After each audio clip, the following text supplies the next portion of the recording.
So today we're going to talk about supines in Latin. And supines are a very rare form of the verb, and it's translated as to, whatever your verb means, to verb, which is exactly like a present active infinitive is translated. So later on in this video we'll talk about the difference in usage and how this looks. But first, let's talk about how to form the supine. To form the supine, we take the fourth principal part of your verb. Here we have amo, amare, amavi, amatus, so we'll take amatus. We're going to apply fourth declension endings to it. However, the supine only occurs in the accusative and ablative singular, so it will always end in or u, seen at the bottom here as amatum or amatu. Now let's talk about the difference in usage between a supine and an infinitive. Starting with the infinitive, there are two main uses of this in Latin. The first being with a helping verb, such as posse, velle, or nolle, to be able, to want, to not want. So our sentence here, amicos meos visitare volui, I wanted to visit my friends. Here the infinitive visitare is completely dependent on volui. Or it's also used in an indirect statement in Latin.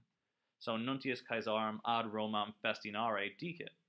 So the messenger says that Caesar is hastening to Rome. You'll note, even in an indirect statement though, our infinitive is not translated as to verb, but in fact as though it goes with the direct object.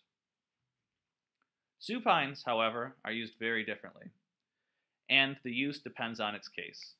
So in the accusative, a supine shows purpose. In our example, ad Romam amicos meos visitatum festinavi. I hastened to Rome to see my friends. It tells you why or what purpose it was for me to see my friends. You could also convey the same meaning using an ut clause, but a supine is also a good way of doing this. And in the ablative, a supine shows in what respect something is true, which is a really fancy way of saying it explains an adjective. So here our example is labor servi difficilis factu est.